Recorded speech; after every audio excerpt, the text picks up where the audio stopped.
Bonjour à toutes et à tous. Si la simple idée d'un trajet en voiture, en bateau ou en avion vous donne des sueurs froides, alors vous êtes au bon endroit. Aujourd'hui, on va voir ensemble des remèdes naturels pour que le mal des transports ne soit plus qu'un mauvais souvenir. L'objectif, voyager enfin avec l'esprit tranquille. Ah, cette sensation, la bouche qui devient pâteuse, l'estomac qui se serre, la tête qui commence à tourner. C'est un sentiment que beaucoup de gens connaissent. Mais au fond, d'où est-ce que ça vient? Et surtout, comment on peut reprendre le contrôle, naturellement? Allez, on regarde ça de plus près. Alors tout se passe dans notre cerveau.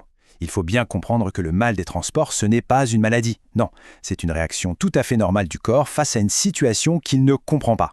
On parle d'un conflit sensoriel. Et voilà le cœur du problème. Le cerveau reçoit deux informations qui se contredisent totalement. D'un côté, il y a ce que les yeux lui disent, et de l'autre, ce que l'oreille interne, notre centre de l'équilibre, lui envoie. Et quand ces deux-là ne sont pas sur la même longueur d'onde, eh bien ça crée un sacré bazar. Imaginez un instant, on est assis dans une voiture. Les yeux, eux, se concentrent sur l'intérieur, le siège d'en face, le tableau de bord. Pour eux, l'environnement est parfaitement immobile. Le message envoyé au cerveau est donc très simple. Tout va bien, rien ne bouge, on est stable. Sauf que pendant ce temps-là, l'oreille interne, elle, ressent tout. Les virages, les accélérations, les petites secousses de la route. Elle envoie un message complètement différent, du genre « Attention, alerte, ça bouge dans tous les sens ». Face à ce dialogue de sourds, le cerveau panique.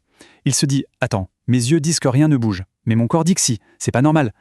Il interprète ce conflit comme un signe d'empoisonnement. Et sa réaction de défense, c'est quoi? C'est de vouloir expulser le poison. Ça commence souvent par un excès de salive, puis ça enchaîne sur la nausée, les vertiges et ce mal-être général qu'on connaît bien. Bon, maintenant qu'on a compris le pourquoi du comment, passons aux solutions. Et on va commencer par une astuce toute simple mais redoutablement efficace. C'est vraiment la première ligne de défense. Et la voilà, l'olive. Alors, quel est son secret? En fait, elle contient des tanins. Et ces tanins ont ce qu'on appelle un effet astringent. En termes simples, ça assèche la bouche. En s'attaquant au tout premier symptôme, l'excès de salive, on vient couper l'herbe sous le pied de la nausée avant même qu'elle n'arrive. 1 ou 2 olives avant de partir, et c'est tout. Si les olives, c'est pas votre truc, pas de panique. Des crackers ou des biscottes peuvent faire l'affaire. Le principe est un peu différent, mais le résultat est similaire. Ils vont absorber la salive en trop. Et une petite remarque intéressante, pourquoi le conducteur n'est presque jamais malade? Tout simplement parce que son cerveau anticipe les mouvements et que ses yeux sont fixés loin devant, sur l'horizon. Ça aide à réconcilier les deux signaux. L'olive, c'est super pour une action rapide. Mais si on veut un soutien un peu plus complet, la nature nous offre une véritable boîte à outils. Voyons ce que le gingembre et le pavot de Californie peuvent faire pour nous. D'abord, pour les symptômes purement physiques, le grand classique, le roi de la situation, c'est le gingembre. C'est sans doute le remède le plus célèbre contre la nausée. Son action est directe, il vient calmer et apaiser tout le système digestif. Alors comment on le consomme? C'est très simple. On peut opter pour la teinture mère, c'est un extrait liquide super pratique en voyage, quelques gouttes dans un peu d'eau, et c'est réglé. Sinon, on peut se préparer à l'avance une décoction en faisant bouillir un morceau de racine. Le gingembre, c'est vraiment un allié de choix pour calmer l'estomac. Maintenant, parlons de l'aspect psychologique. Parce que parfois, c'est l'anxiété du voyage elle-même, la peur d'être malade, qui finit par déclencher les symptômes. Et pour ça, on a une plante formidable, le pavot de Californie, ou Eschscholzia. Attention, rien à voir avec son cousin dont on tire l'opium. Celui-ci est un calmant doux du système nerveux.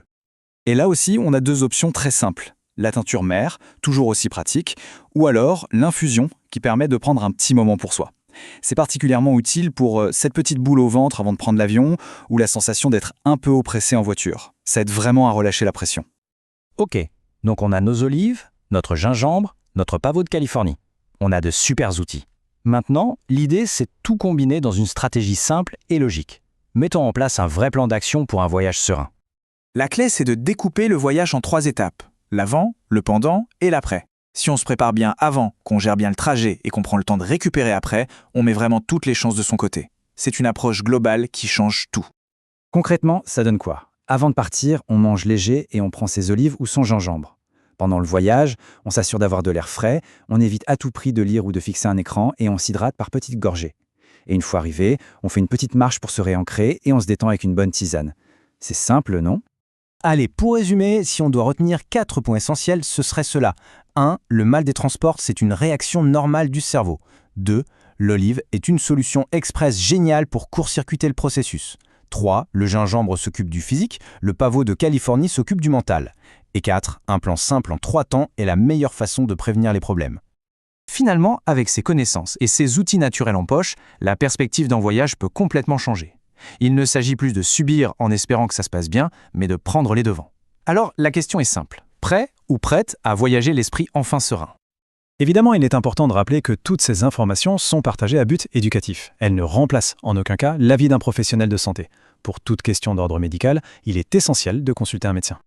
Merci pour ton temps et ton énergie.